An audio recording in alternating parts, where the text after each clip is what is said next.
Is Goldman Sachs a cult? I used to work there. Today, we're going to go through the top 10 rules that Goldman Sachs employees must follow.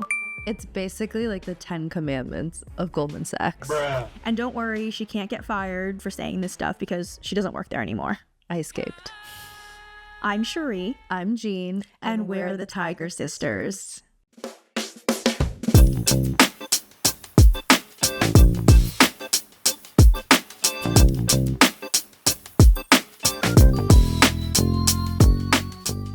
In today's episode, we're going to go through golden rules number 1 through 5, and then stay tuned for a follow-up episode where we'll do rules 6 through 10. We want to split this up into 2 parts because there's a lot of stuff to get through and a lot of stuff to dissect.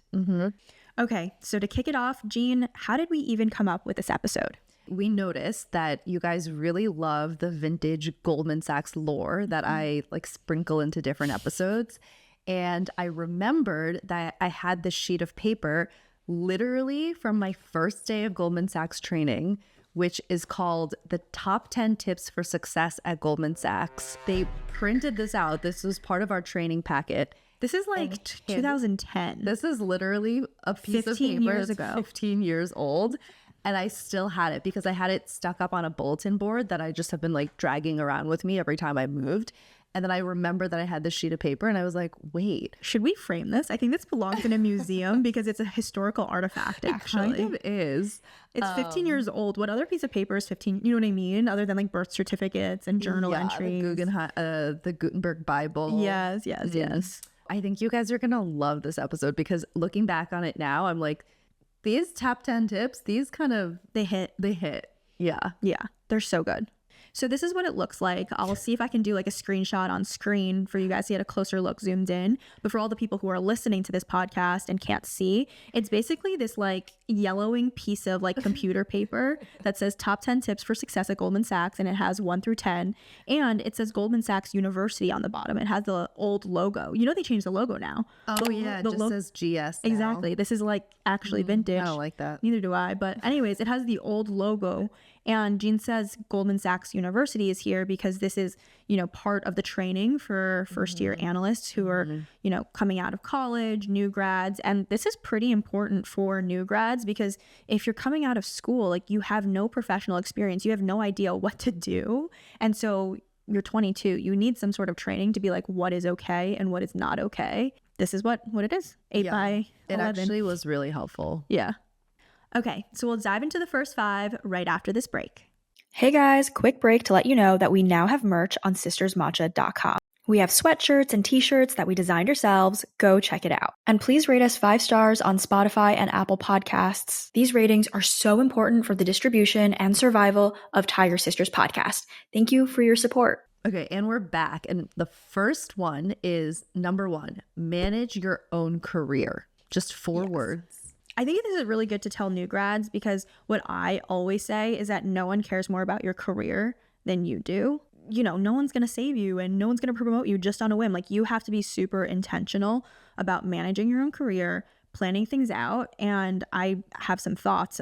If you're really driven and you want to get promoted and you're at a big company, what you need to do is take things into your own hand. For example, when I was a product manager, we have PM ladders. It tells you exactly the criteria that you need to get promoted.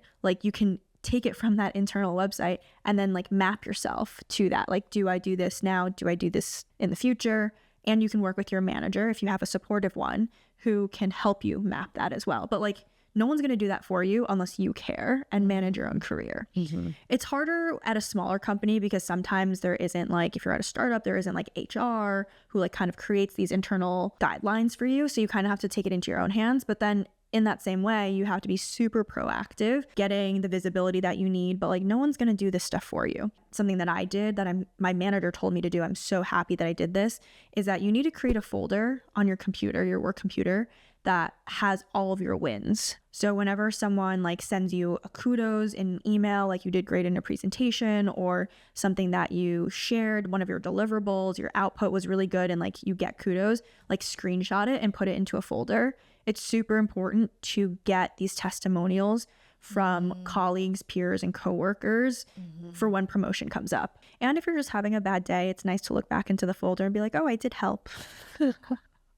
You know? Yeah, that's such good advice. That's so directive and actionable. And I wish I had done that. I never really did that throughout my career because I didn't get that like very specific piece of advice. It's not that it's hard to do, it's just annoying to do. Yeah. You know what I mean? Like, it's just like the small actions of just like, oh, like clocking that, like, oh, this is things that I could include in my future promotion packet, saving it, screenshotting it, whatever, and putting it aside. Like, it's not hard, it's just so annoying, but like, it's good. It's a good practice. I think like comparing myself to you, I think you have always been much better at having that more like long-term view and doing things in the moment that serve like future you versus I think for me historically, like because I started at Goldman Sachs and it was kind of like all about the grind, I was very much ingrained in like always just like grinding. And I think I've always been,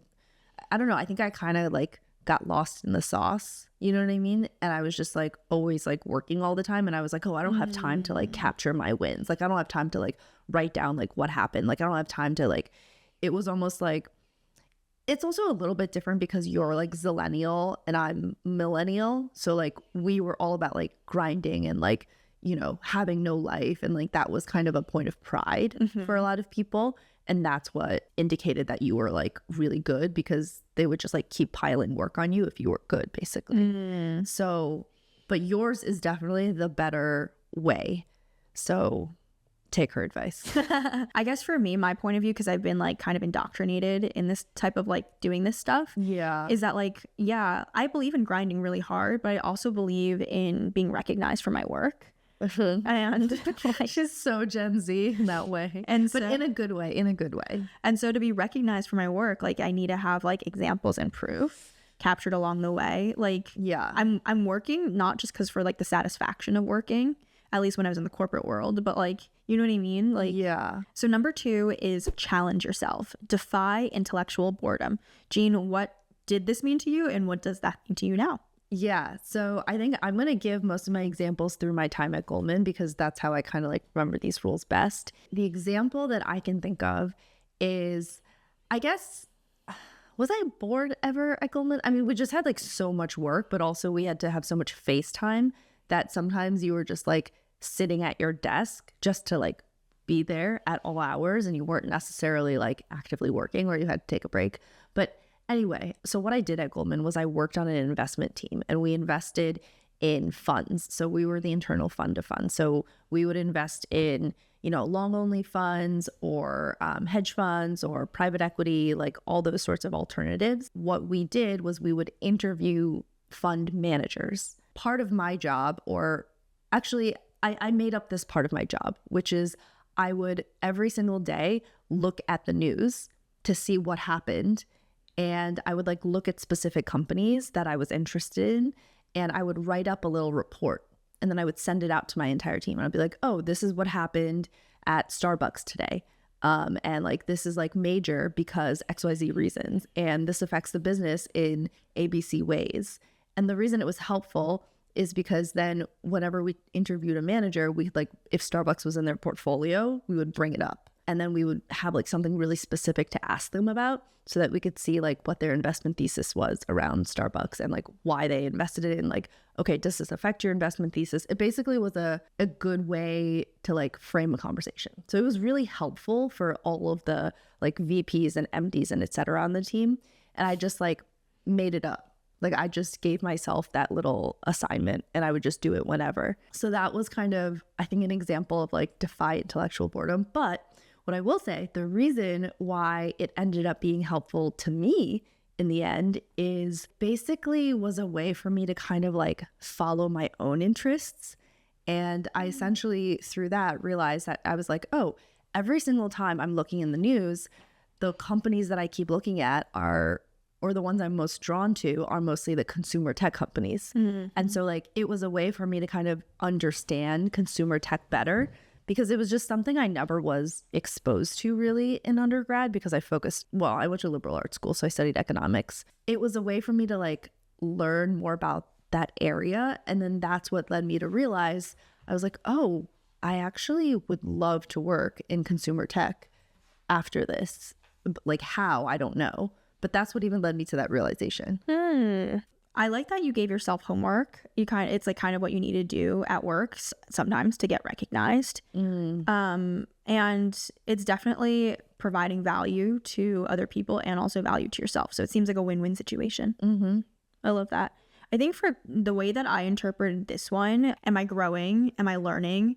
And what do I need to get good at this company? When I looked at this rule, I was like thinking more about like times when I was at LinkedIn and I felt bored, not learning at the same pace as I was in my first year and a half there. And so I think that's like really important to constantly check in with yourself. Like if I'm not learning as quickly, and that's something I enjoy, I'm not learning as quickly as I was before, like what can I do? What can I introduce? Because I am the captain of my own ship. I have agency. What can I introduce to make this fun again for me? And it sounds like you introduced this like project for yourself that was helpful to people. I think that I approached that a lot more recently in the last 10 years more as a manager.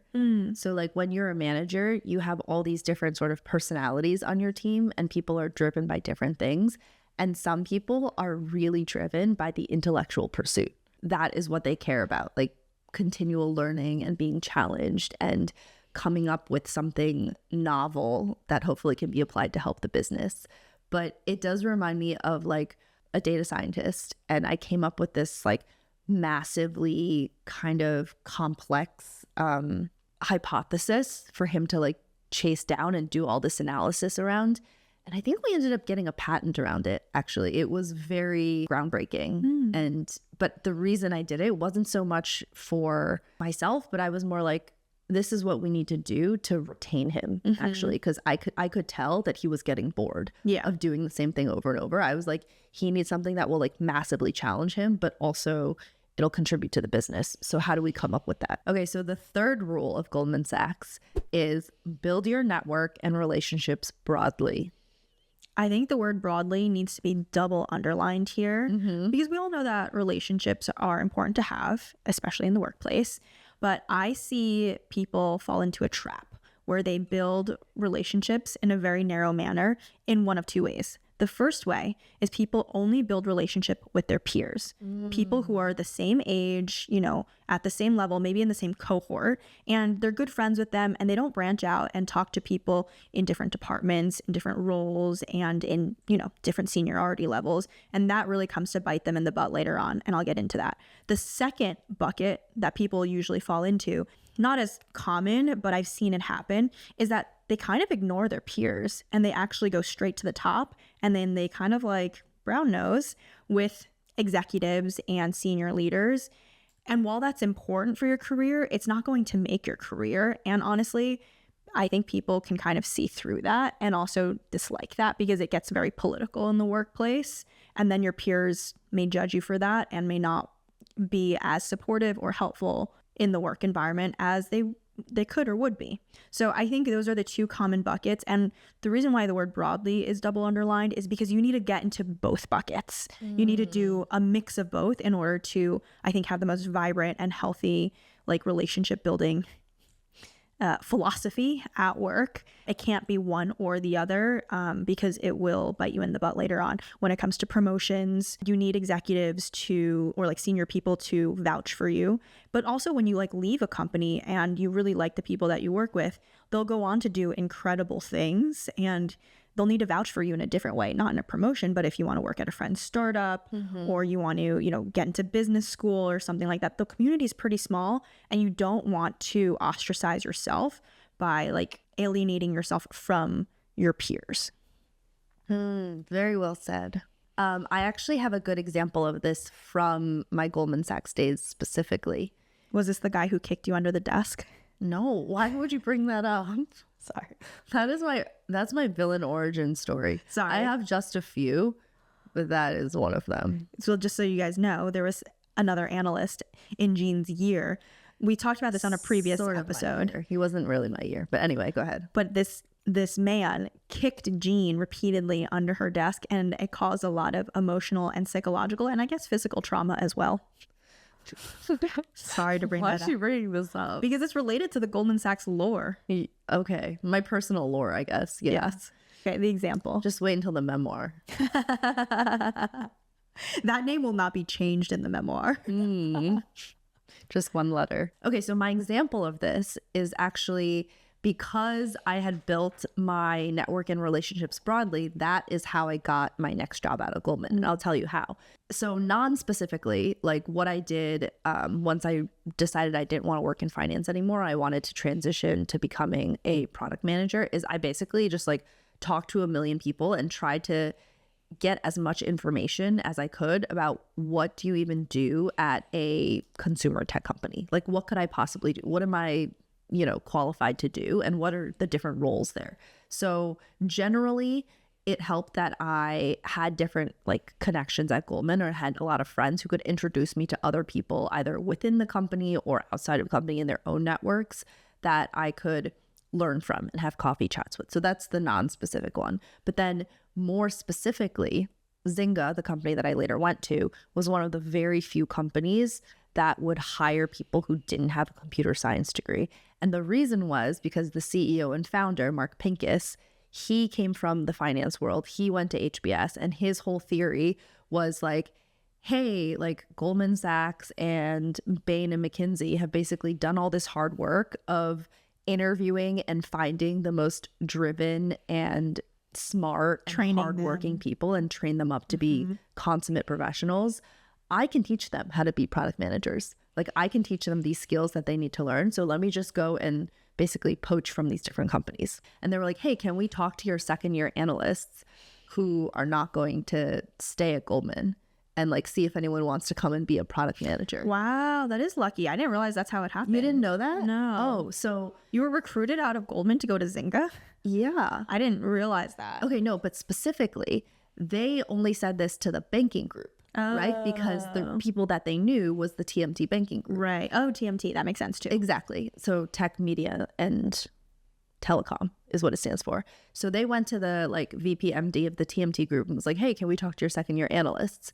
And the only reason that I heard about it is because I had a bunch of peer friends who were all over the company. So like in the TMT group, in the West Coast group, in the consumer group, this was banking. So like I had friends in all these different groups. And like I had told them basically that I was interested in working in consumer tech.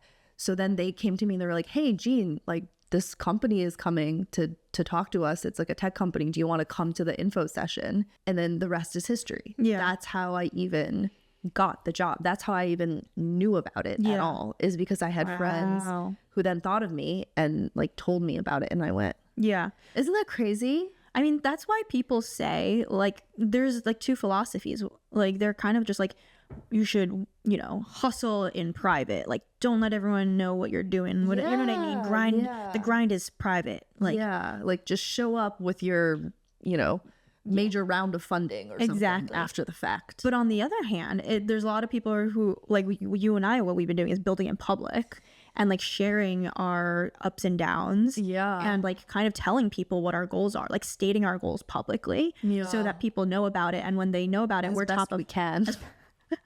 We're top of mind for people, and you were top of mind in this case. Yeah. So that your friend could be like pulling you into this event. And what's interesting in this case is that these were all my peers. These were like my actual friends who told me about it and had heard about it. It wasn't someone like super senior. Yeah. And also at the time, that was back when I was a lot more intimidated by senior people. So like I didn't make as many like senior connections, I feel like, as Cherie did, like close ones. I think it's also different too, because when I worked in tech, the people who were more senior to me are not that much older than me, whereas the people senior to you are much older than you. Like the people who hold the decision-making power. And also, I think they could be your grandparents. Mine could not. I don't know. I also think the like tenor of the company and the vibe was very different. Yeah, it's so traditionalist at a financial institution. Yes. And we'll get into that with the upcoming rules. Did you like my example? Again, very long. Sorry it was like so long-winded, guys, but I need to like give the context. Can you if you want to like know the lore, you have to like sit through the context. Oh God. Okay. Or just read my memoir. Which is unpublished. There's no memoir. As of right now. There's 0 words have been written. I'm joking, but I'm not joking. But we want to write a book. We do want to write a book. Actually, we want to write 2 books. At least 2 books. At least 2 books. At least 2 books. Yeah, at least 2 books. 1 nonfiction and 1 fiction. Well, maybe 3 books then. A children's book. Yeah. Yeah. Oh, I would love that. That'd be so fun. Okay. Rule number 4 is hold yourself to the highest standard. This one I think is pretty straightforward. I don't know. No, you didn't finish. Oh, what? It goes, hold yourself to the highest standards the firm does. Dun dun. A lot about the firm. I don't like that. Oh my God. We were all about the firm. And then the company, the building was called Campus. It's giving Suits. It's giving the TV show Suits, the firm. Oh my God. We were all about the firm. I can't stress it more. That's sickening. I'm sick. I'm ill. All right. Okay, this is one that was very deeply felt by all of the analysts. I think this is the one where, because one, it's like very easy to grok, and they just kind of kept saying it over and over again. And what they used to say all the time is, you are an emissary of Goldman Sachs. You are a representative of Goldman Sachs in anything that you do. Anything that you do, whether it's at work or outside of work, think about a podcast. They used to be like, think about if it was written as the front page of the New York Times or Financial Times or Wall Street Journal. Would you feel comfortable with doing what you're doing, knowing that it would be published on the front page? And they call that headline risk. I think that's like a common term now. But they used to drill that into us all the time. And I think like we were so freaking paranoid that we were going to do something that was going to somehow be on the cover of the New York Times or the Wall Street Journal. But in a way, it was kind of... Analyst gets crunk at the club at 2 a.m. I guess the negative part of it is that, like, you're just so afraid of, like, doing something wrong. But I do see for the company, it's very good because you're just so conscious of doing what's right for the company at all times and, like, seeing yourself as really, like, a representative of the firm. But I feel like it kind of holds you back sometimes. Because, like, in a very clear example, whenever Jean and I send emails, the amount of time Jean spends, like, proofreading her email, and of course, like, it's different depending who you're emailing, whatever. Yes. But, like, in general, the average amount of time Jean spends versus the average time I spend way less time. And I'm like, okay, proofread, send. And Jean might read hers more thoroughly. Yes, that is a great point. But, okay, I'll get into this a little bit more. The way that it came out in your work is that everything you did had to be immaculate. Like, to the reason I'm so careful with my emails is because I was trained that way. Like, every single slide you made had to be exactly the right color, exactly the right formatting. Like, they would make you change commas, periods, like move things over like 1/10 of a millimeter. Like, everything you did was truly to the highest standard. Like, that was kind of what we were like known for, right? At like Goldman Sachs, is just like being perfect, kind of like being the best of the best. And that was very much ingrained in everything we did, even if it was literally like printing out the packet that was used for the investment team, investment committee. Like, everything we did, we tried to do to perfection, which I do think, like Cherie says, like, I still have some remnants of it in everything that I do. But I will say, it's something that I think this is so like millennial of me or like boomer, but it really is missing in a lot of younger people or like other people today. Like, people who have not gone through some sort of like corporate work environment. I'm like, it's good you're fast, but like, don't you have pride in your work? Like, no, it's for sure a balance. I think for context, like, the VP that I worked for would have like typos in his emails to us all the time, and it would always be like sent from my iPhone. Like he would work so fast because he came from the startup world. Yeah. Like if there was something wrong, he would like screenshot it on his phone, like draw a circle and then send and be like blah blah. Like he would just like do things so quickly so that people would also respond quite quickly as well over text or email.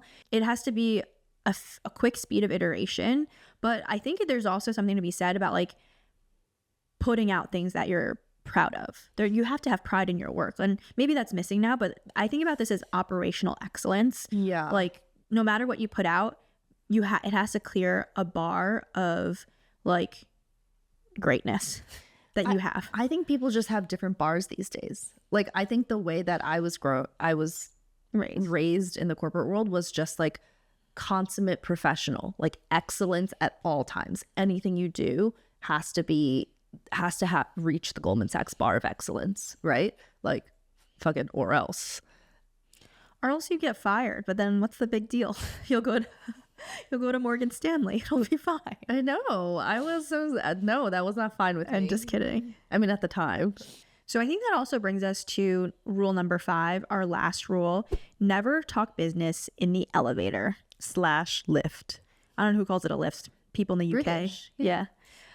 I think this one's interesting. I actually didn't ever hear about this one except from you. And when did I like tell you this rule? You did. When you entered the workforce or something? Exactly. Stop. Yeah, well, I don't know if you told it to me right when I entered, but like you maybe told me when I was like in high school or something, and I never forgot it. I was so brainwashed, guys. Yeah.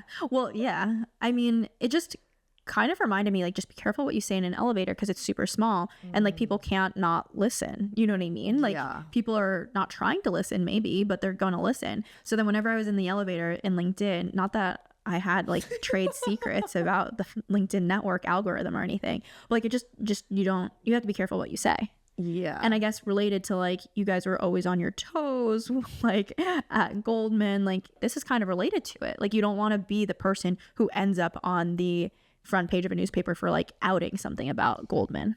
Yeah, or just also a lot of things that we did were secrets, and like if a secret got out, you could blow up a deal. Yeah, like a deal that's like worth hundreds of millions of dollars. Yeah.